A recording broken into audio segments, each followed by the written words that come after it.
ਇਹ ਬਿਰਲੇ ਨੂੰ ਜਾਗਦੀ ਹੈ ਪ੍ਰੀਤੀ।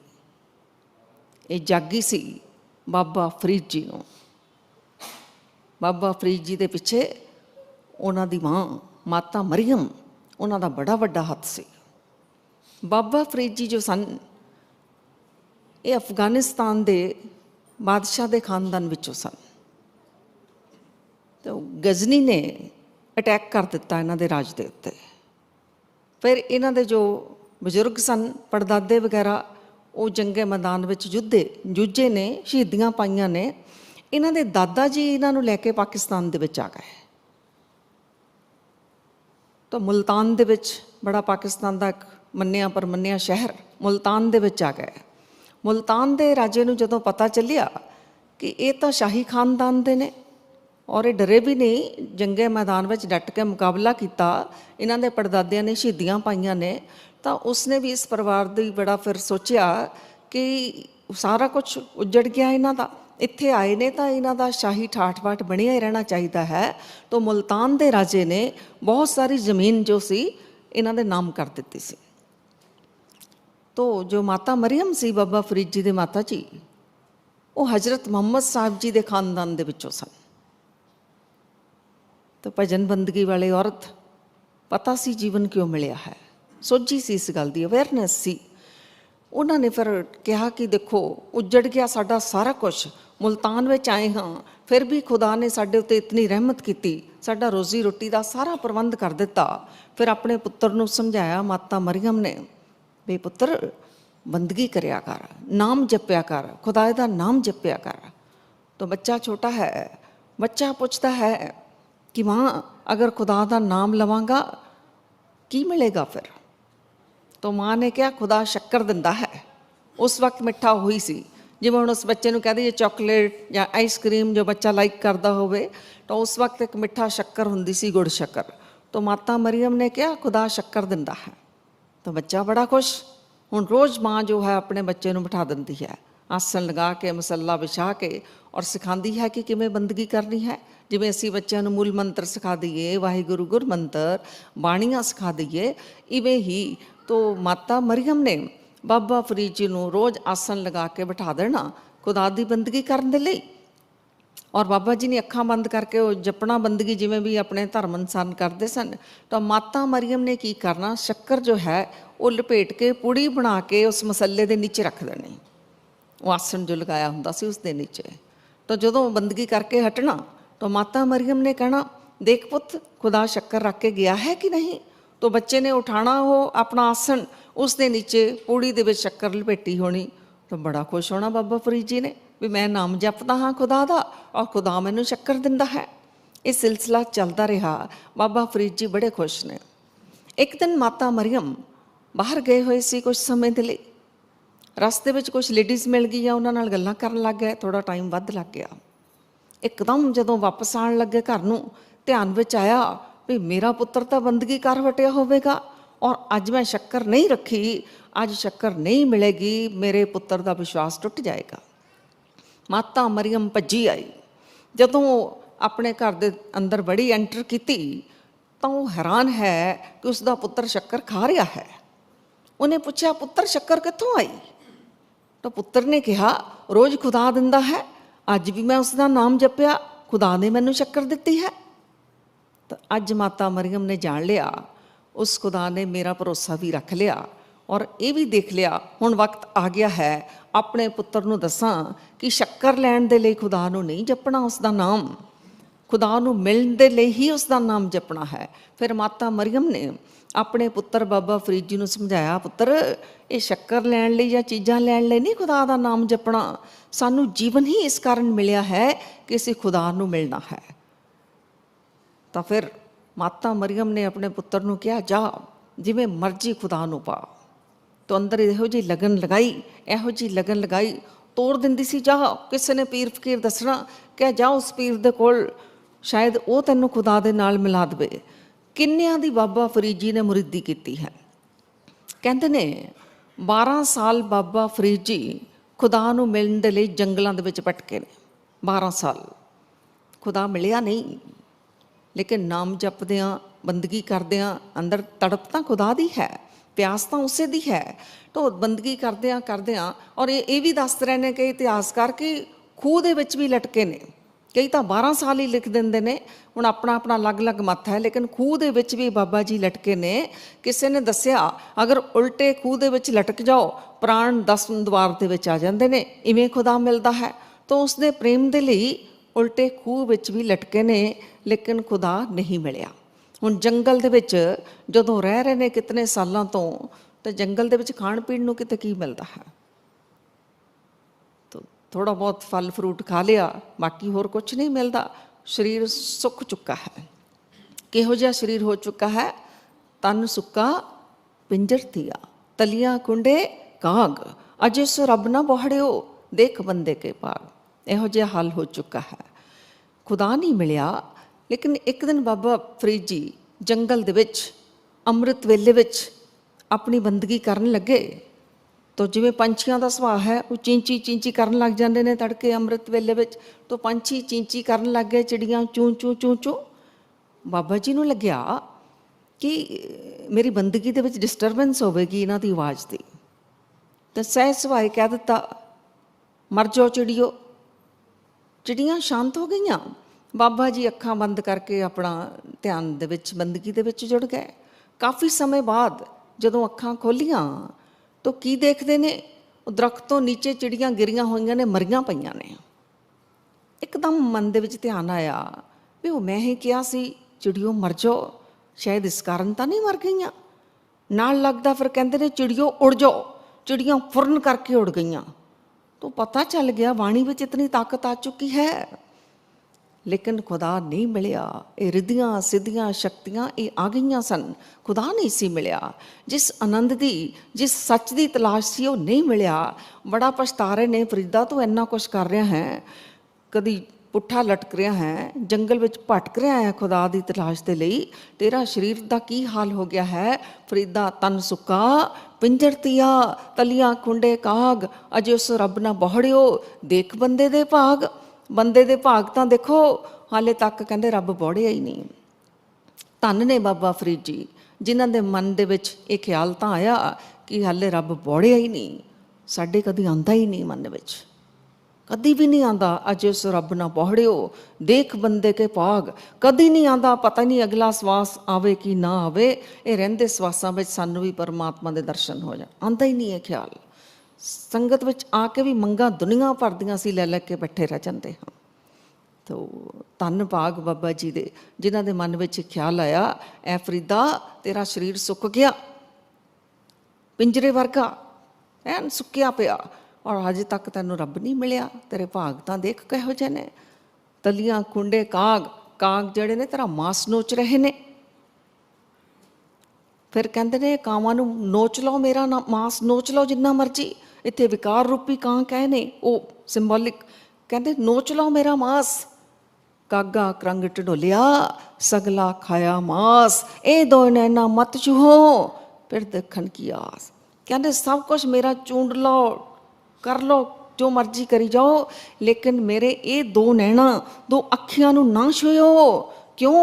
इन्हां अखियां दे नाल मैनूं प्यारे प्रीतम पार ब्रह्म दे मिलन दी, उस खुदा दे मिलन दी इस दे नाल आस है कि इन्हां अखियां दे नाल मैं उसदे दर्शन करांगा। बस मेरियां अखियां नूं ना छुओ, बाकी होर जो मर्जी कर लो। कहते ने सच्ची लगन होवे, सच्ची तड़प होवे, सच्ची प्यास होवे, हो ही नहीं सकता परमात्मा प्रबंध ना करे। वो कट कट के अंतर की जानत जिसनों मिलना चाहते ने। फिर कहते ने जंगलों के विच कोई साधु मिले बाबा जी नूं। उन्होंने कहा फरीदा तू कहता है ए दोए नैना मत चूहो, फिर देखन की आस। ओए फरीदा, ओ इन्हां अखियां दे नाल थोड़ी दिसदा है। जिस प्यारे नूं तू मिलना चाहता है वो इन्हां अखियां दे नाल नहीं दिसदा, उसदे दर्शन इन्हां अखियां दे नाल नहीं हुंदे। बाबा जी कहते इन्हां अखियां दे नाल नहीं दर्शन हुंदे। उन्होंने कहा नहीं भाई, इन्हां अखियां नाल दर्शन नहीं हुंदे। फिर वो किहड़ियां अखियां ने? उन्होंने कहा वो अखियां तां प्रेम दी अखियां ने, वो भावना दी अखियां ने, वो हिरदे दी अखियां ने, वो मन दी अखियां ने। नानक से अखड़ियां व्यन जिन्हां डसन दो मां पिरी, वो तां अखियां ही होर ने। ਬਾਬਾ ਜੀ ਨੇ ਕਿਹਾ ਉਹ ਅੱਖੀਆਂ ਹੋਰ ਨੇ, ਫਿਰ ਮੈਨੂੰ ਕੌਣ ਦੱਸੇਗਾ ਉਹ ਮੇਰੀਆਂ ਅੱਖੀਆਂ। ਉਹਨਾਂ ਸਾਧੂਆਂ ਨੇ ਕਿਹਾ ਸੱਚਾ ਗੁਰੂ ਹੀ ਉਹ ਅੱਖੀਆਂ ਜਿਹੜੀਆਂ ਨੇ ਉਹ ਜਗਾ ਕੇ ਰੱਖਦਾ ਹੈ, ਹੋਰ ਕੋਈ ਨਹੀਂ ਦੱਸ ਸਕਦਾ। ਸੱਚੇ ਗੁਰੂ ਦੇ ਪਾਸ ਜਾ, ਉਹ ਤੇਰਾ ਖੁਦਾਏ ਦੇ ਨਾਲ ਮੇਲ ਕਰਾਏਗਾ। ਸੱਚਾ ਗੁਰੂ ਕੀ ਕਰਦਾ ਹੈ? ਨਾਨਕ ਇਹ ਨੇਤਰ ਅੰਧ ਸੇ ਸਤਿਗੁਰ ਮਿਲੇ ਦਿਵ ਦ੍ਰਿਸ਼ਟ ਹੋਈ। ਸਤਿਗੁਰ ਖੋਲ ਕੇ ਰੱਖ ਦਿੰਦਾ ਹੈ, ਸਾਰੇ ਪਰਦੇ ਲਾ ਕੇ ਰੱਖ ਦਿੰਦਾ ਹੈ ਸੱਚਾ ਗੁਰੂ। ਭਗਤੀ ਬੜੀ ਕੀਤੀ ਬਾਬਾ ਫਰੀਦ ਜੀ ਨੇ, ਹਾਲੇ ਤੱਕ ਸੱਚਾ ਗੁਰੂ ਨਹੀਂ ਸੀ ਮਿਲਿਆ, ਖੁਦਾਈ ਨਹੀਂ ਮਿਲਿਆ। ਉਹ ਆਨੰਦ, ਉਹ ਸੱਚ, ਉਹ ਅੰਮ੍ਰਿਤ ਦੇ ਝਰਨੇ ਅੰਦਰੋਂ ਨਹੀਂ ਸਨ ਫੁੱਟੇ।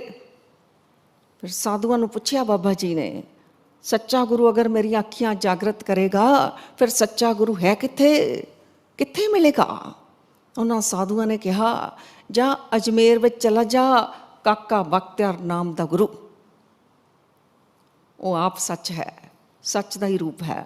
ਉਸ ਦੀ ਸ਼ਰਨ ਵਿੱਚ ਚਲਾ ਜਾ, ਉਹ ਤੇਰਾ ਸੱਚ ਦੇ ਨਾਲ ਮੇਲ ਕਰਵਾ ਦੇਵੇਗਾ। ਬਾਬਾ ਜੀ ਬੜੇ ਖੁਸ਼। ਹਾਲੇ ਸਵਾਸ ਚੱਲ ਰਹੇ ਨੇ, ਹਾਲੇ ਖੁਦਾ ਨੇ ਜੀਵਨ ਦਿੱਤਾ ਹੋਇਆ ਹੈ। ਚਲੋ ਰਹਿੰਦੇ ਜੀਵਨ ਦੇ ਵਿੱਚ ਸੱਚੇ ਗੁਰੂ ਦੀ ਕਿਸੇ ਨੇ ਦੱਸ ਪਾਈ ਹੈ। ਚੱਲਾਂ ਗੁਰੂ ਦੀ ਸ਼ਰਨ ਦੇ ਵਿੱਚ, ਸੱਚੇ ਗੁਰੂ ਦੀ ਸ਼ਰਨ ਵਿੱਚ। ਕਾਕਾ ਬਖਤਿਆਰ ਨਾਮ ਦੇ ਗੁਰੂ ਦੇ ਪਾਸ ਪਹੁੰਚੇ ਨੇ। ਜਦੋਂ ਪਹੁੰਚੇ ਨੇ, ਗੁਰੂ ਦੀਆਂ ਆਪਣੀਆਂ ਮੌਜਾਂ ਹੁੰਦੀਆਂ ਨੇ। ਉਹ ਛੋਟੇ ਛੋਟੇ ਬੱਚਿਆਂ ਦੇ ਨਾਲ ਬਾਲ ਖੇਡ ਰਹੇ ਨੇ, ਕਦੀ ਨੀਚੇ ਟੱਪਾ ਪਾ ਰਹੇ ਨੇ, ਕਦੀ ਉੱਪਰ ਨੂੰ ਉਛਾਲ ਰਹੇ ਨੇ, ਬੱਚਿਆਂ ਨਾਲ ਖੇਡ ਰਹੇ ਨੇ ਆਪਣੀ ਮਸਤੀ ਵਿੱਚ। ਬਾਬਾ ਫਰੀਦ ਜੀ ਪਹੁੰਚੇ, ਮਨ ਦੇ ਵਿੱਚ ਖਿਆਲ ਆਇਆ ਕਿ ਦੱਸ ਦੇਣਾ ਚਾਹੀਦਾ ਹੈ, ਕੋਈ ਸ਼ਕਤੀ ਆਈ ਹੈ। ਭਾਈ ਮੈਂ ਵੀ ਇੰਨੇ ਸਾਲਾਂ ਦੀ ਬੰਦਗੀ ਕੀਤੀ ਹੈ, ਰਿੱਧੀਆਂ ਸਿੱਧੀਆਂ ਸ਼ਕਤੀਆਂ ਨੇ ਮੇਰੇ ਪਾਸ, ਦੱਸਣਾ ਚਾਹੀਦਾ ਹੈ ਕੋਈ ਸ਼ਕਤੀ ਆਈ ਹੈ। ਤੋ ਉਹ ਗੁਰੂ ਨੇ ਜਦੋਂ ਬਾਲ ਹਵਾ ਵਿੱਚ ਉਛਾਲੀ, ਬਾਬਾ ਫਰੀਦ ਜੀ ਨੇ ਆਪਣੀ ਦ੍ਰਿਸ਼ਟੀ ਪਾਈ, ਬਾਲ ਹਵਾ ਦੇ ਵਿੱਚ ਹੀ ਰਹਿ ਗਈ ਲਟਕਦੀ, ਨੀਚੇ ਨਹੀਂ ਆਈ। ਗੁਰੂ ਨੇ ਪਲਟ ਕੇ ਪਿੱਛੇ ਦੇਖਿਆ, ਕਾਕਾ ਬਖਤਿਆਰ ਨਾਮ ਦੇ ਮੁਰਸ਼ਦ ਨੇ। ਫਿਰ ਦੇਖਿਆ ਬਾਲ ਵੱਲ ਨੂੰ, ਔਰ ਮੁਰਸ਼ਦ ਨੇ ਬਾਲ ਨੂੰ ਨੀਚੇ ਕਰ ਦਿੱਤਾ। ਬੱਚਿਆਂ ਨੂੰ ਕਿਹਾ ਜਾਓ ਤੁਸੀਂ ਖੇਡੋ, ਬੱਚਿਆਂ ਨੂੰ ਖੇਡਣ ਲਾਤਾ। ਪੁੱਛਿਆ ਹਾਂ ਬਈ ਕਾਕਾ ਕੀ ਕਰਨ ਆਇਆ ਹੈ? ਬਾਬਾ ਫਰੀਦ ਜੀ ਕਹਿੰਦੇ ਜੀ ਤੁਹਾਨੂੰ ਗੁਰੂ ਧਾਰਨ ਕਰਨ ਆਇਆ ਹੈ। ਉਹ ਕਹਿੰਦੇ ਗੁਰੂ ਧਾਰਨ ਕਰਨ ਆਇਆ ਹੈ ਕਿ ਗੁਰੂ ਬਣਨ ਆਇਆ ਹੈ? ਜਾ ਚਲਾ ਜਾ, ਤੇਰੇ ਲਈ ਇੱਥੇ ਕੋਈ ਜਗ੍ਹਾ ਨਹੀਂ। ਬੜਾ ਪਛਤਾਵਾ ਹੋਇਆ ਬਾਬਾ ਫਰੀਦ ਜੀ ਨੂੰ। ਸਾਰਾ ਜੀਵਨ ਤੂੰ ਭਟਕਦਾ ਰਿਹਾ, ਕਿਸੇ ਨੇ ਸੱਚੇ ਗੁਰੂ ਬਾਰੇ ਤੈਨੂੰ ਦੱਸਿਆ, ਔਰ ਸੱਚੇ ਗੁਰੂ ਆ ਕੇ, ਸੱਚੇ ਗੁਰੂ ਦੇ ਪਾਸ ਆ ਕੇ ਤੂੰ ਆਪਣੀਆਂ ਸ਼ਕਤੀਆਂ ਦਾ ਦਿਖਾਵਾ ਕਰ ਰਿਹਾ ਹੈ। ਗੁਰੂ ਨੇ ਰੱਖਿਆ ਨਹੀਂ, ਐਡਮਿਸ਼ਨ ਦਿੱਤੀ ਨਹੀਂ, ਭੇਜ ਦਿੱਤਾ। ਬਾਬਾ ਜੀ ਚਲੇ ਗਏ, ਲੇਕਿਨ ਮਨ ਵਿੱਚ ਬੜਾ ਪਛਤਾਵਾ ਹੈ। ਅਗਲੀ ਵਾਰ ਫਿਰ ਗਏ ਨੇ। ਹੁਣ ਗਏ ਨੇ ਕਿ ਹੁਣ ਕੋਈ ਦਿਖਾਵਾ ਨਹੀਂ ਕਰਨਾ, ਵੀ ਤੈਨੂੰ ਤਲਾਸ਼ ਤਾਂ ਸੱਚੇ ਖੁਦਾ ਦੀ ਹੈ। ਫਿਰ ਆਏ ਨੇ ਗੁਰੂ ਦੀ, ਫਿਰ ਆਪਣੀ ਮੌਜ। ਸਿਖਰ ਦੁਪਹਿਰਾ, ਉਹ ਦਰਖਤ ਦੇ ਨੀਚੇ ਬੈਠੇ ਨੇ, ਅੱਧੇ ਲੇਟੇ ਹੋਏ ਨੇ, ਅੱਧੇ ਬੈਠੇ ਹੋਏ ਨੇ, ਅੱਖਾਂ ਬੰਦ। ਜਿਸ ਦਰਖਤ ਦੇ ਨੀਚੇ ਨੇ, ਉਸ ਦਰਖਤ ਨੂੰ ਇੱਕ ਵੀ ਪੱਤਾ ਨਹੀਂ। ਤਾਂ ਬਾਬਾ ਜੀ ਨੇ ਜਦੋਂ ਦੇਖਿਆ, ਮਨ ਵਿੱਚ ਖਿਆਲ ਆਇਆ, ਇਹ ਕਾਕਾ ਬਖਤਿਆਰ ਨਾਮ ਦਾ ਜੋ ਮੁਰਸ਼ਦ ਨੇ, ਹੋ ਸਕਦਾ ਅੰਮ੍ਰਿਤ ਵੇਲੇ ਵਿੱਚ ਹੀ ਆ ਕੇ ਬੈਠ ਗਏ ਹੋਣ ਬੰਦਗੀ ਦੇ ਲਈ, ਔਰ ਇਹਨਾਂ ਨੂੰ ਨਹੀਂ ਪਤਾ ਚੱਲਿਆ ਕਿ ਬਾਹਰ ਧੁੱਪ ਆ ਚੁੱਕੀ ਹੈ। ਆਪਣੀ ਸੁਰਤੀ ਵਿੱਚ ਅੰਤਰਾਤਮੇ ਲੀਨ ਨੇ, ਨਹੀਂ ਪਤਾ ਚੱਲਿਆ ਹੋਣਾ ਕਿ ਧੁੱਪ ਆ ਗਈ ਹੈ। ਔਰ ਜਿਸ ਦਰਖਤ ਦੇ ਨੀਚੇ ਨੇ, ਉਸ ਨੂੰ ਇੱਕ ਵੀ ਪੱਤਾ ਨਹੀਂ। ਤਾਂ ਮੇਰਾ ਕੰਮ ਬਣਦਾ ਹੈ ਮੈਂ ਛਾਂ ਕਰ ਦੇਵਾਂ।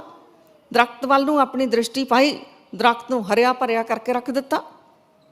ਮੁਰਸ਼ਦ ਨੇ ਅੱਖਾਂ ਖੋਲੀਆਂ, ਫਿਰ ਦੇਖਿਆ ਪਲਟ ਕੇ, ਇਹ ਆ ਗਿਆ ਉਹੀ ਰਿੱਧੀਆਂ ਸਿੱਧੀਆਂ ਦਾ ਦਿਖਾਵਾ ਕਰਨ ਵਾਲਾ।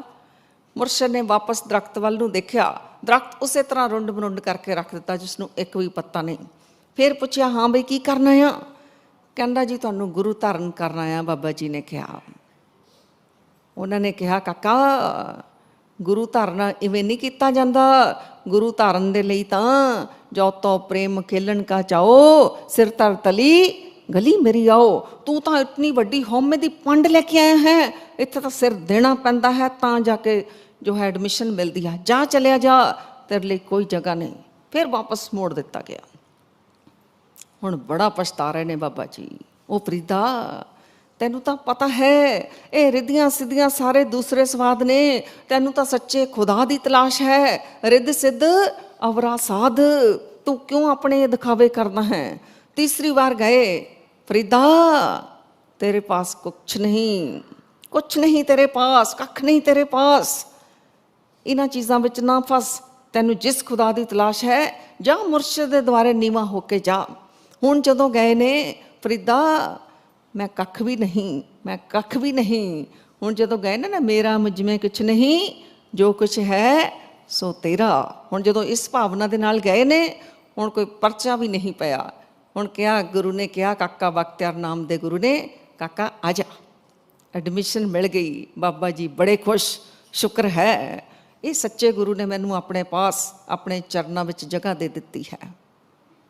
एडमिशन तो मिल गई। इतिहासकार लिखते ने ये काका बख्तियार नाम का मुरशद इतना डाढ़ा है, 14 वरे बाबा फरीद जी ने मुरीदी की है इस मुरशद की। इतना डाढ़ा, 14 वरे बाबा फरीद जी ने बुलाया ही नहीं, बुलाया ही नहीं। होर जितने सेवक ने उन्होंने बुला रहे ने, गलबात कर रहे ने, और सेवा भी बाबा जी को प्रमुख मिली हुई है। मुरशद नूं रोज़ इशनान करवाउण दी सेवा है। रहंदे ने नेड़े नेड़े, लेकिन मुरशद ने कभी बुलाया ही नहीं पलट के। लेकिन बाबा फरीद जी का देखो सिदका, वो कहते ने फिर की होया जे मुरशद नहीं बुला रहा, कि इतना घट है अपने द्वारे दे उत्ते मैनू रखिया होया है, कि इतना घट है मैं इस मुरशद के दर्शन कर रहा हाँ दिन रात, कि इतना घट है इसने अपनी चौखट के उत्ते मैनू सेवा के लिए रखिया होया है। कर रहे ने बड़ी लगन दे नाल, बड़ी प्रेम दे नाल सेवा कर रहे ने, बड़े खुश ने सेवा कर करके। अंदरों बेशक मन दे विच ये तां है जिवें बाकियां नूं आवाज़ां पै रहीआं ने, कदी मेरा नाम लैके भी मेरा मुरशद मैनू बुलाएगा, नहीं भी बुला रहा है फिर भी सबर विच ने, कोई गल नहीं, इहदा दर नहीं छड्डना, ये मैनू खुदा दे नाल मिला के रहेगा। हुण तां प्रेम ही हो गया उस मुरशद दे नाल इतना, बस उसनूं देख देख के जी रहे ने दिन रात अपनी सेवा विच। 14 वरे हो गए ने बाबा जी नूं सेवा करदियां करदियां। हुण तां जिवें अंदर मुरशद ही बस उसे दे ही दर्शन हो रहे ने, इहो जी अवस्था हो चुकी है। 14 वरियां बाद काका बख्तियार नाम दे मुरशद ने एक होर परचा पा दिता।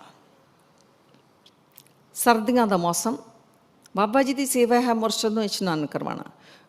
गर्मियां में सादे जल दे नाल करवाते हैं, सर्दियां दे विच गर्म जल करके इशनान करवाते हैं। हुण सर्दियां दा मौसम और कहर दी बारिश, रात का समा है, बारिश इतनी हो रही है कि दोबारा चो चो के सारा जिहड़ा है सब कुछ भिज चुका है। और बाबा जी रोज़ रात नूं चुल्हे दे विच अग रख लिया करते सन, सवेर नूं उत्थों जला के अग पानी गर्म करते सन। बाबा जी ने देखा कि बारिश इतनी है, कोठियां कंधां सब कुछ चो चुका है, जाके चुल्हा चेक किया, चुल्हा पानी दे नाल भरिया है, उस विच अग नहीं। हुण सोच रहे ने कि थोड़े समय बाद अमृत वेला हो जाएगा और मुरशद दे लई गर्म पानी मैं रखना है गर्म करके, तो अग नहीं तो गर्म पानी मैं किवें करांगा। अगर गर्म पानी नहीं करके दे रहा मेरी सेवा अधूरी है। अगर ठंडे जल दे नाल इशनान करवावांगा, कहर दी सर्दी है, तो मेरी सेवा अधूरी है। लेकिन अग नहीं मेरे पास, मैं किवें इशनान करवावांगा गर्म जल दे नाल। सोच रहे ने कि गर्म जल दे नाल ही इशनान करवाना है, करांगी। फिर सोचते ने इत्थे अग नहीं तो बाहर किते अग होवेगी, किसी दे घरों किसी दे द्वारे मंग के लैके आवां, लेकिन सेवा अधूरी नहीं रहनी चाहिए। सो बाबा फरीद जी देख रहे ने भी बाहर जावां तो बाहर मौसम बड़ा खराब है, बारिश हो रही है, सर्दी का मौसम है। कहते ने अगर मैं बाहर जाता है तो मेरे कंबली भिजदी है, अगर मैं नहीं जाता मेरी सेवा अधूरी रह जाती है। फिर फाइनली फैसला कर लिया जो मर्जी हो जाए, फरीदा गलिए चिक्कड़ दूर कर, नाल प्यारे ने हो, चलना तो भिजे कंबली, रहा तो टुटे ने हो। अगर मैं चलता हाँ तो मेरी कंबली भिजदी है, अगर रुकदा हाँ तो मेरी सेवा अधूरी रह जाती है। फिर फैसला ले लिया, भिजो सिजो कंबली, अल्लाह वरसे में हो, जाओ मिला तेना सजना, टुटे नाही ने हो। कहते कंबली भिजवे कोई गल नहीं, चिक्कड़ है रस्ते विच कोई गल नहीं, लेकिन मैं जावांगा मेरी सेवा अधूरी नहीं रहनी चाहिए। इत्थों हुण ये भी सिंबॉलिक गल्लां ने। साडे रस्ते दे विच भी बड़ियां रुकावटां आंदियां ने। गलिए चिक्कड़ दूर कर, बड़े चिक्कड़ आंदे ने। रात नूं बड़ा सोच के सोईदा है सवेरे अमृत वेले विच उठांगे, फिर आलस नाम दा चिक्कड़ आ जांदा है, कहंदा सुत्ता रह, वो चिक्कड़ घेर लैंदा है। बाहर पार्टियां विच 11 12 1 वज जाणगे, इंटरनेट ते बैठदे होर कुछ करदे सारी रात भी बिता देवांगे। ये सब चिक्कड़ सानू घेर के रखते हैं। ਅੰਮ੍ਰਿਤ ਵੇਲੇ ਦਾ ਕੋਈ ਲੈਣਾ ਦੇਣਾ ਹੀ ਨਹੀਂ ਸਾਨੂੰ। ਇਹ ਸਭ ਚਿੱਕੜ ਸਾਨੂੰ ਘੇਰਦੇ ਨੇ। ਹੋਰ ਗੱਲਾਂ ਮੀਨਿੰਗਲੈਸ ਜਿੰਨੀਆਂ ਮਰਜ਼ੀ ਕਰ ਲਈਏ, ਇਹ ਸਾਰੇ ਚਿੱਕੜ ਨੇ ਸਾਡੇ ਰਸਤੇ ਵਿੱਚ। ਸਾਡਾ ਆਤਮਾ ਦਾ ਪਰਮਾਤਮਾ ਦੇ ਨਾਲ ਮਿਲਨ ਹੋਣ ਦੇ ਲਈ ਸਾਰੀਆਂ ਰੁਕਾਵਟਾਂ ਜਿਹੜੇ ਚਿੱਕੜ ਨੇ। ਲੇਕਿਨ ਬਾਬਾ ਜੀ ਨੇ ਸੋਚ ਲਿਆ ਇਹਨਾਂ ਚਿੱਕੜਾਂ ਦੀ ਕੋਈ ਪਰਵਾਹ ਨਹੀਂ, ਮੇਰੀ ਸੇਵਾ ਅਧੂਰੀ ਨਹੀਂ ਰਹਿਣੀ ਚਾਹੀਦੀ। ਉਹ ਚੱਲ ਪਏ ਇਸ ਮਾਰਗ ਦੇ ਉੱਤੇ। ਅਸੀਂ ਵੀ ਅਗਰ ਫੈਸਲਾ ਕਰ ਲਈਏ ਕਿ ਇਹ ਜੀਵਨ ਜੋ ਸਾਨੂੰ ਮਿਲਿਆ ਹੈ, ਗੋਬਿੰਦ ਮਿਲਣ ਕੀ ਇਹ ਤੇਰੀ ਵਰੀਆ, ਜੋ ਅਸੀਂ ਹੁਣੇ ਬਾਣੀ ਵਿੱਚੋਂ ਸੁਣ ਕੇ ਹਟੇ ਹਾਂ, ਤਾਂ ਗੋਬਿੰਦ ਜੀ ਨੂੰ ਮਿਲਣ ਦੇ ਲਈ ਫਿਰ ਉਸ ਮਾਰਗ 'ਤੇ ਚੱਲਣਾ ਹੀ ਚੱਲਣਾ ਹੈ। ਆਪਣੇ ਆਪ ਵਿੱਚ ਚਿੱਕੜ ਦੂਰ ਹੋ ਜਾਣਗੇ। ਬਾਬਾ ਜੀ ਚੱਲ ਪਏ, ਬਾਰਿਸ਼ ਹੋ ਰਹੀ ਹੈ, ਚੱਲ ਪਏ ਨੇ, ਦੂਰ ਲਾਈਟ ਨਜ਼ਰ ਆ ਰਹੀ ਹੈ। ਤਾਂ ਪੱਕੀ ਗੱਲ ਹੈ ਜਿੱਥੇ ਲਾਈਟ ਨਜ਼ਰ ਆ ਰਹੀ ਹੈ ਉਹਨਾਂ ਦੇ ਘਰ ਅੱਗ ਹੋਵੇਗੀ ਹੀ ਹੋਵੇਗੀ, ਕਿਉਂਕਿ ਇਸ ਤਰ੍ਹਾਂ ਦੀਆਂ ਲਾਈਟਸ ਤਾਂ ਉਦੋਂ ਨਹੀਂ ਸਨ। ਤਾਂ ਜਿੱਥੇ ਅੱਗ ਹੋਵੇਗੀ ਉੱਥੇ ਹੀ ਰੋਸ਼ਨੀ ਨਜ਼ਰ ਆ ਰਹੀ ਹੋਵੇਗੀ। ਪਹੁੰਚ ਗਏ ਨੇ, ਜਾ ਕੇ ਦਰਵਾਜ਼ਾ ਖੜਕਾ ਦਿੱਤਾ ਗਿਆ। ਉਹ ਜਿਹੜਾ ਦਰਵਾਜ਼ਾ ਹੈ, ਅੰਦਰੋਂ ਔਰਤ ਨਿਕਲੀ ਹੈ, ਉਹ ਵੇਸ਼ਵਾ ਹੈ, ਵੇਸ਼ਵਾ ਦਾ ਦਰ ਹੈ ਉਹ। ਉਸ ਔਰਤ ਨੇ ਪੁੱਛਿਆ ਕਿਉਂ ਆਏ ਹੋ? ਬਾਬਾ ਜੀ ਨੇ ਕਿਹਾ ਅੱਗ ਲੈਣ ਆਇਆ ਹਾਂ। ਤਾਂ ਔਰਤ ਦਾ ਆਪਣਾ ਅੰਦਾਜ਼, ਜਿਸ ਤਰ੍ਹਾਂ ਦਾ ਉਸਦਾ ਸੁਭਾਅ, ਜਿਸ ਤਰ੍ਹਾਂ ਦਾ ਉਸਦਾ ਕੰਮ, ਉਸੇ ਤਰ੍ਹਾਂ ਦਾ ਹੀ ਅੰਦਾਜ਼। ਉਸਨੇ ਕਿਹਾ ਅੱਗ ਐਵੇਂ ਨਹੀਂ ਮਿਲਦੀ, ਇੱਥੇ ਅੱਗ ਦੇ ਬਦਲੇ ਵਿੱਚ ਕੁਝ ਦੇਣਾ ਪੈਂਦਾ ਹੈ। ਬਾਬਾ ਜੀ ਨੇ ਕਿਹਾ ਮੈਂ ਆਪਣੇ ਮੁਰਸ਼ਦ ਦੀ ਖਾਤਰ ਆਇਆ ਹਾਂ, ਉਸ ਦੇ ਲਈ ਮੈਂ ਅੱਗ ਲੈਣ ਆਇਆ ਹਾਂ। ਤੁਸੀਂ ਜੋ ਕਹੋਗੇ ਮੈਂ ਤੁਹਾਨੂੰ ਦੇ ਦੇਵਾਂਗਾ, ਤੁਸੀਂ ਦੱਸੋ ਸਹੀ ਕੀ ਚਾਹੀਦਾ ਹੈ। ਉਹ ਔਰਤ ਤੋਂ ਅੱਗੇ ਸ਼ਰਾਰਤ ਕਰਦੀ ਹੈ। ਉਸਨੇ ਕਿਹਾ ਅੱਗ ਦੇ ਬਦਲੇ ਵਿੱਚ ਅੱਖ ਦੇਣੀ ਪਵੇਗੀ। ਔਰ ਬਾਬਾ ਜੀ ਨੇ ਸੱਚੀ ਮੁੱਚੀ ਆਪਣੀ ਅੱਖ ਦਾ ਡੇਲਾ ਕੱਢ ਕੇ ਉਸ ਔਰਤ ਨੂੰ ਦੇ ਦਿੱਤਾ। ਆਪ ਆਪਣੀ ਅੱਖ ਦੇ ਉੱਤੇ ਪਗੜੀ ਦਾ ਲੜ ਲਪੇਟ ਕੇ ਆ ਗਏ, ਅੱਗ ਲੈ ਕੇ ਉਸ ਔਰਤ ਦੇ ਕੋਲੋਂ ਆ ਗਏ ਨੇ। ਔਰ ਮਨ ਦੇ ਵਿੱਚ ਆਪਣੇ ਮੁਰਸ਼ਦ ਦਾ ਬੜਾ ਸ਼ੁਕਰਾਨਾ ਕਰ ਰਹੇ ਨੇ। ਸ਼ੁਕਰ ਹੈ, ਕਹਿੰਦੇ ਅੱਖ ਦੇ ਕੇ ਵੀ ਅਗਰ ਅੱਗ ਮਿਲ ਗਈ ਹੈ ਔਰ ਮੇਰੀ ਸੇਵਾ ਅਧੂਰੀ ਨਹੀਂ ਰਹੇਗੀ। ਇਹ ਕਹਿੰਦੇ ਨੇ ਮੇਰੇ ਸਾਰੇ ਇਹ ਮੁਰਸ਼ਦ ਦਾ ਹੀ ਕਮਾਲ ਹੈ, ਉਸਨੇ ਸਾਰੀ ਵਿਧੀ ਬਣਾਈ। ਮਨ ਵਿੱਚ ਕੋਈ ਹੰਕਾਰ ਨਹੀਂ ਵੀ ਦੇਖੋ ਦੇਖੋ ਹੈ ਮੇਰੇ ਜਿਹਾ ਕੋਈ ਸੇਵਾਦਾਰ ਜਿਹੜਾ ਅੱਖ ਦੇ ਕੇ ਵੀ ਅੱਗ ਲੈ ਆਵੇ। ਇਸ ਤਰ੍ਹਾਂ ਦਾ ਕੋਈ ਭਾਵ ਨਹੀਂ, ਅੰਦਰ ਬਿਲਕੁਲ ਉਸ ਦੇ ਪ੍ਰੇਮ ਦੇ ਵਿੱਚ ਭਿੱਜੇ ਪਏ ਨੇ। ਹੁਣ ਲਿਆ ਕੇ ਅਗਨੀ ਜਲਾਈ, ਪਾਣੀ ਗਰਮ ਕੀਤਾ, ਮੁਰਸ਼ਦ ਨੂੰ ਇਸ਼ਨਾਨ ਕਰਵਾਇਆ। ਡਾਢਾ ਮੁਰਸ਼ਦ ਇਸ਼ਨਾਨ ਕਰ ਲਿਆ ਚੁੱਪਚਾਪ। 14 ਵਰੇ ਹੋ ਗਏ ਨੇ, ਹਾਲੇ ਵੀ ਬਾਬਾ ਜੀ ਨੂੰ ਨਹੀਂ ਬੁਲਾਇਆ, ਕਿਉਂਕਿ ਮੁਰਸ਼ਦ ਜੋ ਹੈ ਉਹ ਪੜ ਰਿਹਾ ਹੈ ਅੰਦਰ ਕਿਤੇ ਸੂਖਮ ਰੂਪ ਦੇ ਵਿੱਚ, ਮੈਂ ਭਾਵ ਤਾਂ ਨਹੀਂ। ਲੇਕਿਨ ਜਦੋਂ ਦੇਖਿਆ ਇਹ ਤਾਂ ਸ਼ੁਕਰਾਨੇ ਵਿੱਚ ਝੁਕਿਆ ਪਿਆ ਹੈ, ਇਹ ਤਾਂ ਸ਼ੁਕਰ ਕਰਦਾ ਹੈ ਕਿ ਮੇਰੇ ਮੁਰਸ਼ਦ ਨੇ ਆਪ ਹੀ ਸਾਰੀ ਵਿਧ ਬਣਾ ਕੇ ਆਪਣੀ ਸੇਵਾ ਵੀ ਆਪ ਹੀ ਪੂਰੀ ਕਰਾ ਲਈ। ਹੁਣ ਇਸ਼ਨਾਨ ਕਰਨ ਤੋਂ ਬਾਅਦ ਅੱਜ 14 ਵਰੇ ਬੀਤ ਚੁੱਕੇ ਨੇ। ਅੱਜ ਮੁਰਸ਼ਦ ਨੇ ਆਵਾਜ਼ ਮਾਰੀ, ਕਾਕਾ ਫਰੀਦ। ਇਸ ਆਵਾਜ਼ ਨੂੰ ਕੰਨ ਤਰਸ ਰਹੇ ਸਨ 14 ਸਾਲਾਂ ਤੋਂ ਬਾਬਾ ਜੀ ਦੇ। ਪਹਿਲਾਂ ਤਾਂ ਯਕੀਨ ਹੀ ਨਹੀਂ ਆਇਆ ਕਿ ਮੇਰਾ ਨਾਮ ਲੈ ਕੇ ਬੁਲਾਇਆ ਗਿਆ ਹੈ। ਉਹ ਜਦੋਂ ਅੰਦਰ ਆਵਾਜ਼ ਪਹੁੰਚੀ, ਕੰਨਾਂ ਦੇ ਦੁਆਰੇ ਅੰਦਰ ਪਹੁੰਚੀ, ਬਾਬਾ ਫਰੀਦ ਜੀ ਦੀ ਹਿਰਦੇ ਦੀ ਧੜਕਣ ਜਿਹੜੀ ਹੈ ਉਹ ਨਾਦ ਗਾਣ ਲੱਗ ਗਈ ਕਿ ਮੈਨੂੰ ਆਵਾਜ਼ ਮਾਰੀ ਹੈ। ਇਤਨੇ ਪ੍ਰੇਮ ਵਿੱਚ ਕੰਬਣਾ ਸ਼ੁਰੂ ਹੋ ਗਏ ਬਾਬਾ ਫਰੀਦ ਜੀ। ਤਾਂ ਕੰਬਦਿਆਂ ਆਪਣੇ ਮੁਰਸ਼ਦ ਵੱਲ ਨੂੰ ਜਾ ਰਹੇ ਨੇ। ਉਹਨਾਂ ਨੇ ਦੇਖਿਆ ਅੱਖ ਦੇ ਉੱਤੇ ਲੜ ਬੰਨੀ ਹੋਈ ਹੈ। ਉਹਨਾਂ ਨੇ ਕਾਕਾ ਇਹ ਕੀ ਕੀਤਾ ਹੋਇਆ ਹੈ? ਅੱਗੋਂ ਬਾਬਾ ਫਰੀਦ ਜੀ ਕਹਿੰਦੇ ਨੇ ਜੀ ਅੱਖ ਆਈ ਹੋਈ ਹੈ। ਅੱਗੇ ਲੋਕ ਬੜੇ ਪੋਜ਼ਿਟਿਵ ਵਰਡਸ ਯੂਜ਼ ਕਰਦੇ ਸਨ, ਨੈਗੇਟਿਵਿਟੀ ਨੂੰ ਨੇੜੇ ਵੀ ਨਹੀਂ ਸਨ ਆਉਣ ਦਿੰਦੇ। ਕਿਸੇ ਦੀ ਅੱਖ ਦੁਖਦੀ ਹੋਵੇ ਕਹਿਣਾ ਅੱਖ ਆਈ ਹੋਈ ਹੈ। ਆਪਣੇ ਬਿਜ਼ਨਸ ਕਾਰੋਬਾਰ ਕਹਿਣਾ ਦੁਕਾਨਾਂ ਵਧਾ ਕੇ ਆਏ ਹਾਂ। ਇਹ ਕਲੋਜ਼ ਜਾਂ ਬੰਦ ਕਰਕੇ ਇਸ ਤਰ੍ਹਾਂ ਦੇ ਸ਼ਬਦ ਬਿਲਕੁਲ ਵੀ ਇਸਤੇਮਾਲ ਨਹੀਂ ਸਨ ਕਰਦੇ। ਲੰਗਰ ਪ੍ਰਸ਼ਾਦਾ ਲਈ ਕੀ ਬੋਲਦੇ ਸਨ? ਵੱਧ ਗਿਆ ਕਹਿਣਾ, ਲੰਗਰ ਵੱਧ ਗਿਆ। ਕੋਈ ਨੈਗੇਟਿਵ ਵਰਡ ਨਹੀਂ ਸਨ ਬੋਲਦੇ। ਤਾਂ ਬਾਬਾ ਫਰੀਦ ਜੀ ਨੇ ਵੀ ਆਪਣੇ ਮੁਰਸ਼ਦ ਨੂੰ ਕਿਹਾ ਜੀ ਅੱਖ ਆਈ ਹੋਈ ਹੈ। ਅੱਗਿਓਂ ਫਿਰ ਮੁਰਸ਼ਦ ਨੇ ਕਿਹਾ ਕਾਕਾ ਜੀ ਅੱਖ ਆਈ ਹੋਈ ਹੈ ਫਿਰ ਤਾਂ ਆ ਹੀ ਗਈ ਹੈ, ਲੜ ਉਤਾਰ। ਫਿਰ ਲੜ ਕਿਉਂ ਬੰਨਿਆ ਹੋਇਆ ਹੈ? ਬਾਬਾ ਜੀ ਨੇ ਲੜ ਉਤਾਰਿਆ, ਸੱਚੀ ਮੁੱਚੀ ਉੱਥੇ ਨਵੀਂ ਅੱਖ ਆਈ ਹੋਈ ਸੀ। ਇਤਿਹਾਸਕਾਰ ਲਿਖਦੇ ਨੇ ਲੇਕਿਨ ਉਹ ਅੱਖ ਥੋੜ੍ਹੀ ਜਿਹੀ ਛੋਟੀ ਆਈ। ਕਿਉਂ ਆਈ ਛੋਟੀ? ਉਹ ਮੁਰਸ਼ਦ ਦੇ ਪ੍ਰੇਮ ਦੀ ਨਿਸ਼ਾਨੀ ਹੈ।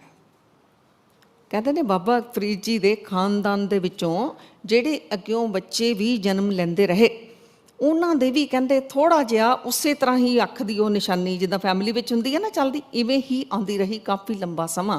ਔਰ ਉਹ ਅੱਖ ਦੇਖਦੇ ਸਨ, ਜਿਸ ਬੱਚੇ ਦੀ ਅੱਖ ਇਸ ਤਰ੍ਹਾਂ ਹੁੰਦੀ ਸੀ ਉਹ ਪਰਿਵਾਰ ਵਾਲੇ ਬੜਾ ਵੱਡਾ ਜਸ਼ਨ ਮਨਾਉਂਦੇ ਸਨ ਕਿ ਸਾਡੇ ਪਿਤਾ ਪੁਰਖਿਆਂ ਨੇ, ਬਾਬਾ ਫਰੀਦ ਜੀ ਨੇ ਆਪਣੇ ਗੁਰੂ ਨੂੰ ਰਜਾਇਆ ਸੀ ਅੱਖ ਦੇ ਕੇ, ਸਾਡੇ ਖਾਨਦਾਨ ਵਿੱਚ ਉਹਨਾਂ ਦੀਆਂ ਬਖਸ਼ਿਸ਼ਾਂ, ਉਹਨਾਂ ਦੀਆਂ ਰਹਿਮਤਾਂ ਚੱਲੀਆਂ ਆ ਰਹੀਆਂ ਨੇ।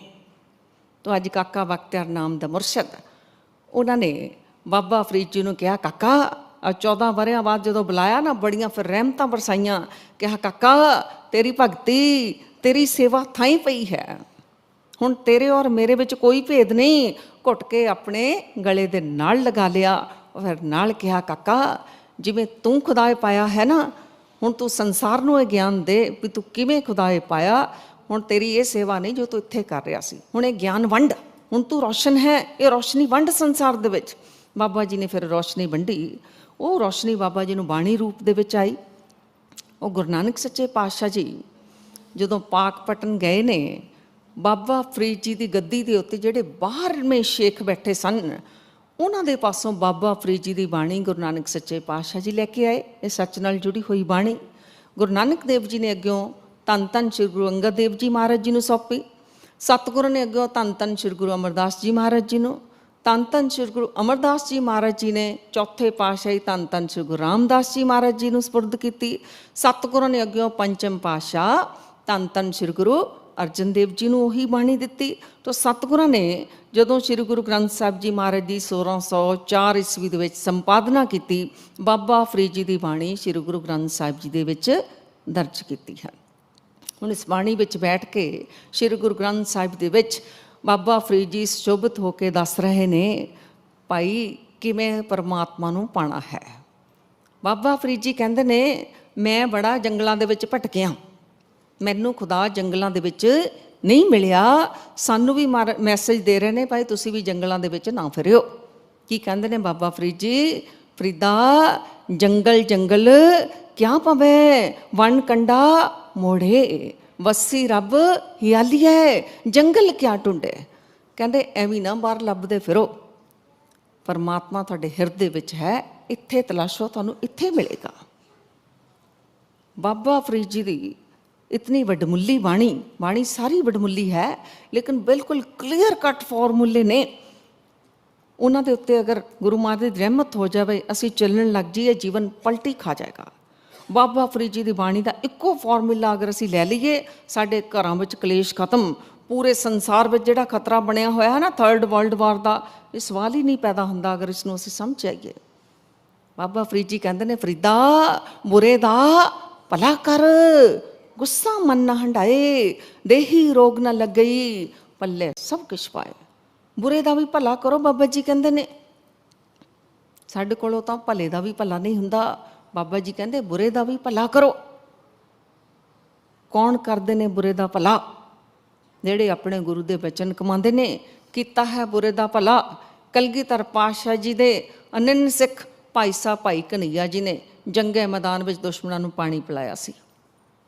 ਔਰ ਜਦੋਂ ਕਲਗੀਆਂ ਵਾਲਿਆਂ ਨੇ ਅੱਗੋਂ ਮਰਮ ਪੱਟੀਆਂ ਵੀ ਦਿੱਤੀਆਂ ਸਨ, ਭਾਈ ਜ਼ਖਮੀਆਂ ਦੇ, ਇਹ ਵੀ ਤੁਸੀਂ ਕਰੋ, ਕੀਤਾ ਸੀ ਬੁਰੇ ਦਾ ਭਲਾ। ਤਾਂ ਮਹਾਰਾਜ ਜੀ ਕਹਿੰਦੇ ਤੁਸੀਂ ਵੀ ਸਾਰੇ ਇਵੇਂ ਕਰੋ, ਬੁਰੇ ਦਾ ਭਲਾ ਕਰ, ਗੁੱਸਾ ਮਨ ਨਾ ਹੰਡਾਏ। ਜਦੋਂ ਤੁਸੀਂ ਗੁੱਸਾ ਨਹੀਂ ਕਰੋਗੇ, ਕੀ ਹੋ ਜਾਏਗਾ?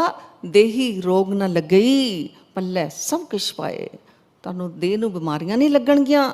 ਅੱਜ ਮੈਡੀਕਲ ਸਾਇੰਸ ਵੀ ਕਹਿ ਰਹੀ ਹੈ ਕਿ ਕ੍ਰੋਧ ਕਰਨ ਦੇ ਨਾਲ ਇਹੋ ਜਿਹੇ ਜ਼ਹਿਰੀਲੇ ਕੈਮੀਕਲ ਸਾਡੇ ਅੰਦਰ ਪੈਦਾ ਹੋ ਜਾਂਦੇ ਨੇ, ਜਿਸ ਦੇ ਨਾਲ ਸਾਡੇ ਸਰੀਰ ਨੂੰ ਬਿਮਾਰੀਆਂ ਲੱਗਦੀਆਂ ਨੇ। ਮਹਾਰਾਜ ਜੀ ਬਾਣੀ ਵਿੱਚ ਸਾਨੂੰ ਪਹਿਲਾਂ ਹੀ ਸਮਝਾ ਰਹੇ ਨੇ। ਹੋਰ ਬਾਬਾ ਫਰੀਦ ਜੀ ਕਹਿੰਦੇ ਨੇ, ਸਬਰ ਸੰਤੋਖ ਵਿੱਚ ਰਹਿਣਾ ਸਿਖਾਉਂਦੇ ਨੇ। ਕਹਿੰਦੇ ਨੇ, ਰੁੱਖੀ ਸੁੱਖੀ ਖਾਏ ਕੇ ਠੰਡਾ ਪਾਣੀ ਪੀਓ, ਫਰੀਦਾ ਦੇਖ ਪਰਾਈ ਚੋਪੜੀ ਨਾ ਤਰਸਾਏ ਜੀਓ। ਬਹੁਤਾ ਦੁਖੀ ਪਤਾ ਕਿਉਂ ਹੈ ਮਨੁੱਖ? ਜੋ ਮਿਲਿਆ ਹੈ ਉਸ ਦਾ ਸ਼ੁਕਰਾਨਾ ਨਹੀਂ ਕਰਦੇ, ਔਰ ਦੂਸਰੇ ਅਮਲ ਦੇਖ ਦੇਖ ਕੇ ਆਪਣੇ ਆਪ ਨੂੰ ਦੁਖੀ ਕਰ ਰਹੇ ਹਾਂ। ਉਸ ਨੂੰ ਉਹ ਮਿਲਿਆ ਹੈ, ਮੈਨੂੰ ਕਿਉਂ ਨਹੀਂ ਮਿਲਿਆ? ਬਾਬਾ ਜੀ ਕਹਿੰਦੇ ਨੇ, ਤੈਨੂੰ ਜੋ ਮਿਲਿਆ ਨਾ, ਰੁੱਖੀ ਸੁੱਖੀ ਖਾ ਕੇ ਉਹਦੇ ਸਬਰ ਸ਼ੁਕਰ ਦੇ ਵਿੱਚ ਰਹਿ। ਹੋਰ ਬਾਬਾ ਫਰੀਦ ਜੀ ਕਹਿੰਦੇ ਨੇ, ਅੰਮ੍ਰਿਤ ਵੇਲੇ ਉੱਤੇ ਬੜਾ ਜ਼ੋਰ ਦਿੰਦੇ ਨੇ। ਕਹਿੰਦੇ ਨੇ, ਪਹਿਲੇ ਪੈਰੇ ਫੁੱਲੜਾ ਪਲ ਵੀ ਪਛਾ ਰਾਤ, ਜੋ ਜਾਗਨ ਲਹਨ ਸੇ ਸਾਈਂ ਕੰਨੋ ਦਾਤ।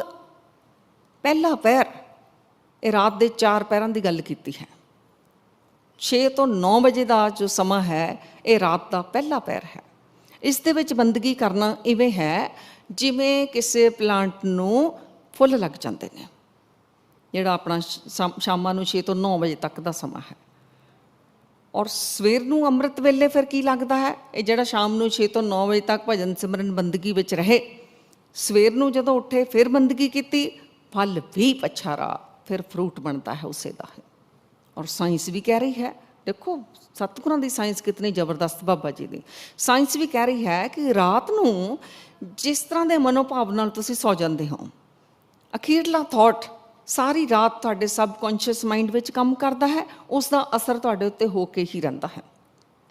ਤੋ ਜੋ ਰਾਤ ਨੂੰ ਜਿਨ੍ਹਾਂ ਭਾਵਾਂ ਵਿੱਚ ਸੁੱਤੇ, ਜਿਨ੍ਹਾਂ ਵਿਚਾਰਾਂ ਵਿੱਚ ਸੁੱਤੇ, ਸਵੇਰ ਨੂੰ ਸੁੱਤੇ ਉੱਠੋਗੇ ਉਹੀ ਭਾਵ ਅੱਗੇ ਚੱਲ ਰਹੇ ਹੋਣਗੇ, ਉਹੀ ਥਾਟਸ ਚੱਲ ਰਹੇ ਹੋਣਗੇ। ਹੁਣ ਰਾਤ ਨੂੰ ਅਗਰ ਬੰਦਗੀ ਕਰਕੇ ਆ ਸੌ ਗਏ, ਸਵੇਰੇ ਸੁੱਤੇ ਉੱਠਾਂਗੇ ਤਾਂ ਬੰਦਗੀ ਹੀ ਕਰਦਿਆਂ ਮਨ ਕਰੇਗਾ ਜੁੜਨ ਦੇ ਲਈ, ਨਾਮ ਜਪਣ ਲਈ, ਭਜਨ ਸਿਮਰਨ ਦੇ ਲਈ। ਲੇਕਿਨ ਅੰਮ੍ਰਿਤ ਵੇਲੇ ਦਾ ਧਿਆਨ ਜ਼ਰੂਰ ਰੱਖਣਾ ਹੈ। ਰਾਤਾਂ ਨੂੰ ਅਸੀਂ ਜਾਗਦੇ ਹਾਂ, ਅੰਮ੍ਰਿਤ ਵੇਲੇ ਅਸੀਂ ਸੁੱਤੇ ਹੁੰਦੇ ਹਾਂ। ਅੰਮ੍ਰਿਤ ਵੇਲੇ ਤੋਂ ਬਿਨਾਂ ਗੱਲ ਨਹੀਂ ਬਣੇਗੀ। ਗੁਰੂ ਨਾਨਕ ਸੱਚੇ ਪਾਤਸ਼ਾਹ ਵੀ ਕਹਿੰਦੇ ਨੇ, ਪਿੱਛੋਂ ਰਾਤੀ ਸਦੜਾ ਨਾਮ ਖਸਮ ਕਾਲੇ। ਪਿੱਛੋਂ ਰਾਤੀ ਦਾ ਮਤਲਬ ਅੰਮ੍ਰਿਤ ਵੇਲਾ, ਪਿੱਛੋਂ ਰਾਤੀ ਸਦੜਾ ਨਾਮ ਖਸਮ ਕਾਲੇ। ਉਹਨਾਂ ਨੂੰ ਮਿਲਦਾ ਕੀ ਹੈ, ਖੇਮੇ ਛਤਰ ਸਰਾਇਚੇ ਦਿਸਨ ਰੱਥ ਪੀੜੇ, ਦਿਨੀ ਤੇਰਾ ਨਾਮ ਤੇ ਆਇਆ ਤੈਨੂੰ ਕੋ ਸੱਧ ਮਿਲੇ। ਹੇ ਵਾਹਿਗੁਰੂ ਜੀ, ਅੰਮ੍ਰਿਤ ਵੇਲੇ ਵਿੱਚ ਉੱਠ ਕੇ ਜਿਨ੍ਹਾਂ ਨੇ ਵੀ ਤੁਹਾਡਾ ਨਾਮ ਜਪਿਆ, ਉਹਨਾਂ ਦਾ ਲੋਕ ਵੀ ਸੁਖੀ, ਪਰਲੋਕ ਵੀ ਸੁਹੇਲਾ ਹੋ ਜਾਂਦਾ ਹੈ। ਖੇਮੇ ਛਤਰ ਸਰਾਇਚੇ ਮਤਲਬ ਪਰਮਾਤਮਾ ਉਹਨਾਂ ਦੇ ਰੱਥ, ਘੋੜੇ, ਅਸਵਾਰੀਆਂ, ਛਤਰ ਸਿੰਘਾਸਨ ਖਾਲੀ ਕਰ ਦਿੰਦਾ ਹੈ। ਔਰ ਜਿਨ੍ਹਾਂ ਨੇ ਅੰਮ੍ਰਿਤ ਵੇਲੇ ਵਿੱਚ ਵਾਹਿਗੁਰੂ ਦਾ ਨਾਮ ਜਪਿਆ, ਉਹਨਾਂ ਨੂੰ ਤਾਂ ਪਰਮਾਤਮਾ ਆਪ ਹੀ ਸੱਦ ਕੇ ਮਿਲ ਜਾਂਦਾ ਹੈ। ਲੋਕ ਵੀ ਸੁਖੀ, ਪਰਲੋਕ ਵੀ ਸੁਹੇਲਾ। ਹੋਰ ਬਾਬਾ ਜੀ ਕਹਿੰਦੇ ਨੇ, ਅਗਰ ਇਹ ਜੀਵਾਤਮਾ ਤੂੰ ਪਰਮਾਤਮਾ ਨੂੰ ਮਿਲਣਾ ਚਾਹੁੰਦੀ ਹੈ, 3 ਗੁਣ ਆਪਣੇ ਅੰਦਰ ਧਾਰਨ ਕਰ ਲਾ। ਨਿਵਣ ਸੁਅੱਖਰ ਖਵਣ ਗੁਣ, ਜਿਹਵਾ ਮਣੀਆਂ ਮੰਤ, ਇਹ 3 ਭੈਣੇ ਵੇਸ ਕਰ, ਤਾਂ ਬਸ ਆਵੀ ਕੰਤ। ਨਿਵਣ ਸੁਅੱਖਰ ਨਿਮਰਤਾ, ਇਹ ਧਾਰਨ ਕਰ ਲਾ ਬਾਬਾ ਜੀ ਕਹਿੰਦੇ, ਤਾਂ ਗੱਲ ਬਣੇਗੀ। ਦੂਸਰਾ ਖਵਣ ਗੁਣ, ਮਾਫ ਕਰ ਦੇਣਾ, ਮਾਫੀ ਮੰਗ ਲੈਣੀ। ਇਹ ਨਹੀਂ ਅਸੀਂ ਕਰਦੇ। 30 ਸਾਲ ਅੰਦਰ ਪੁਰਾਣੀਆਂ ਗੱਲਾਂ ਲੈ ਕੇ ਬੈਠੇ ਹਾਂ, ਉਸਨੇ ਮੈਨੂੰ ਉਹ ਕਹਿ ਦਿੱਤਾ, ਉਹ ਕਹਿ ਦਿੱਤਾ। ਲੇਕਿਨ ਬਾਬਾ ਫਰੀਦ ਜੀ ਕਹਿੰਦੇ ਨੇ, ਅਗਰ ਤੂੰ ਰੱਬ ਨੂੰ ਮਿਲਣਾ ਹੈ ਨਾ, ਫਿਰ ਕਰ ਦੇ ਮਾਫ, ਛੱਡ ਦੇ ਸਭ ਨੂੰ। ਨਿਵਣ ਸੁਅੱਖਰ ਖਵਣ ਗੁਣ, ਜਿਹਵਾ ਮਣੀਆਂ ਮੰਤ, ਮਿੱਠੇ ਮਿੱਠੇ ਬੋਲ ਬੋਲ। ਸਾਰੇ ਕਲੇਸ਼ ਕੀ ਬੋਲਾਂ ਦੇ ਕਾਰਨ ਹੀ ਹੈ, ਘਰਾਂ ਵਿੱਚ ਕਲੇਸ਼। ਜਦੋਂ ਗਲਤ ਸ਼ਬਦਾਂ ਦਾ ਇਸਤੇਮਾਲ ਕਰਦੇ ਹਾਂ, ਉਦੋਂ ਹੀ ਲੜਾਈਆਂ ਵੱਧਦੀਆਂ ਨੇ। 2 ਹੀ ਬੋਲ ਬੋਲੇ ਗਏ ਸੀ, ਅੰਨੇ ਦਾ ਅੰਨਾ, ਇਤਨਾ ਵੱਡਾ ਮਹਾਂਭਾਰਤ ਹੋ ਗਿਆ ਸੀ। ਇਵੇਂ ਹੀ ਅਸੀਂ ਜਦੋਂ ਨਹੀਂ ਧਿਆਨ ਰੱਖਦੇ ਆਪਣੇ ਸ਼ਬਦਾਵਲੀ ਦਾ, ਕਲੇਸ਼ ਘਰਾਂ 'ਚ ਵੱਧਦੇ ਨੇ। ਬਾਬਾ ਜੀ ਕਹਿੰਦੇ ਤੁਸੀਂ ਮਿੱਠਾ ਬੋਲੋ ਭਾਈ, ਕਹਿੰਦੇ ਤਾਂ ਬਸ ਆਵੀ ਕੰਤ, ਪਰਮਾਤਮਾ ਹੀ ਤੁਹਾਡੇ ਵੱਸ ਵਿੱਚ ਆ ਜਾਵੇਗਾ। ਜੀਵਾਤਮਾ ਤੋਂ ਪਰਿਵਾਰ ਦੇ ਮੈਂਬਰਾਂ ਵਿੱਚ ਵੀ ਤਾਂ ਪਰਮਾਤਮਾ ਹੀ ਵਸਦਾ ਹੈ ਨਾ। ਅਗਰ ਪਰਿਵਾਰ ਵਿੱਚ ਇੱਕ ਦੂਸਰੇ ਨੂੰ ਪ੍ਰੇਮ ਦੇ ਨਾਲ ਬੋਲਾਂਗੇ, ਤਾਂ ਪਰਿਵਾਰ ਵਿੱਚ ਵੀ ਤਾਂ ਇੱਕ ਦੂਸਰੇ ਨੂੰ ਪਾ ਸਕਦੇ ਨਾ, ਸਾਂਝ ਬਣੇਗੀ ਸਾਡੀ। ਸੋ ਬਾਬਾ ਜੀ ਨੇ ਸਾਨੂੰ ਬਹੁਤ ਬਹੁਤ ਸਿੱਖਿਆਵਾਂ ਦਿੱਤੀਆਂ। ਇੱਕ ਵੀ ਸਾਡੇ ਅਗਰ ਜੀਵਨ ਦੇ ਵਿੱਚ ਅਸਰ ਕਰ ਜਾਵੇ, ਸਾਡਾ ਜੀਵਨ ਪਲਟੀ ਖਾ ਜਾਏਗਾ। ਹੁਣ ਗੁਰੂ ਪਿਆਰੀ ਸਾਧ ਸੰਗਤ ਜੀਓ, ਬਾਬਾ ਫਰੀਦ ਜੀ ਦੇ ਕੋਲ ਸੱਚਾ ਗੁਰੂ ਨਹੀਂ ਸੀ, ਬਾਅਦ ਵਿੱਚ ਆ ਕੇ ਮਿਲਿਆ। ਕਦੀ ਜੰਗਲਾਂ ਵਿੱਚ ਭਟਕੇ, ਕਦੀ ਕੁਛ ਕੀਤਾ, ਕਦੀ ਕੁਛ ਕੀਤਾ। ਲੇਕਿਨ ਸਾਨੂੰ ਅੱਜ ਗੁਰੂ ਤਲਾਸ਼ਣ ਜਾਣ ਦੀ ਜ਼ਰੂਰਤ ਨਹੀਂ। ਸਾਡੇ ਉੱਤੇ ਇਤਨੀ ਰਹਿਮਤ ਹੈ, ਅਸੀਂ ਗੁਰੂ ਦੇ ਚਰਨਾਂ ਵਿੱਚ ਹੀ ਬੈਠੇ ਹੋਏ ਹਾਂ। ਬਾਬਾ ਫਰੀਦ ਜੀ ਨੂੰ ਐਡਮਿਸ਼ਨ ਨਹੀਂ ਸੀ ਮਿਲਦੀ, ਸਾਨੂੰ ਐਡਮਿਸ਼ਨ ਦੀ ਕੋਈ ਰੁਕਾਵਟ ਨਹੀਂ ਹੈ, ਸਿਰਫ ਸਾਨੂੰ ਹੀ ਗੁਰੂ ਵੱਲ ਆਉਣ ਦੀ ਜ਼ਰੂਰਤ ਹੈ। ਫਿਰ ਆਪਣੇ ਗੁਰੂ ਦੀ ਕਿਤਨੀ ਚਾਕਰੀ ਕੀਤੀ, ਕਿਤਨੀ ਮੁਰੀਦੀ ਕੀਤੀ ਆਪਣੇ ਗੁਰੂ ਦੀ, ਗੁਰੂ ਦਾ ਦਰ ਨਹੀਂ ਛੱਡਿਆ। ਫਿਰ ਗੁਰੂ ਇੱਕ ਦਿਨ ਰੀਝ ਗਏ, ਔਰ ਗੁਰੂ ਜੀ ਆਪਣਾ ਹੀ ਰੂਪ ਬਾਬਾ ਫਰੀਦ ਜੀ ਨੂੰ ਬਣਾ ਕੇ ਰੱਖ ਦਿੱਤਾ। ਅਸੀਂ ਵੀ ਗੁਰੂ ਦੇ ਘਰ ਵਿੱਚ ਐਡਮਿਸ਼ਨ ਲਈਏ, ਖੰਡੇ ਬਾਟੇ ਦਾ ਅੰਮ੍ਰਿਤ ਛਕੀਏ। ਖੰਡੇ ਬਾਟੇ ਦਾ ਅੰਮ੍ਰਿਤ ਛਕ ਕੇ ਗੁਰੂ ਦੀ ਰਹਿਤ ਮਰਿਆਦਾ ਵਿੱਚ ਚੱਲੀਏ।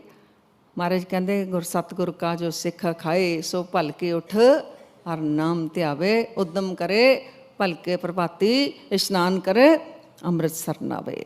ਅੰਤਰਾਤਮਾ ਇਸ਼ਨਾਨ ਕਰੇ, ਗੁਰੂ ਦੀਆਂ ਬਾਣੀ ਦੀਆਂ ਵਡਿਆਈਆਂ ਵਿਚਾਰਾਂ ਦੇ ਨਾਲ ਨਾਲ ਮਨ ਦੀਆਂ ਮੈਲਾਂ ਧੋਵੇ। ਰਹਿਤ ਮਰਿਆਦਾ ਵਿੱਚ ਚੱਲੀਏ, ਸਾਡਾ ਵੀ ਆਇਆ ਹੋਇਆ ਇਸ ਸੰਸਾਰ ਵਿੱਚ ਸਫਲਾ ਹੋ ਜਾਵੇ। ਮਹਾਰਾਜ ਜੀ ਰਹਿਮਤਾਂ ਕਰਨ ਆਪਣੀਆਂ।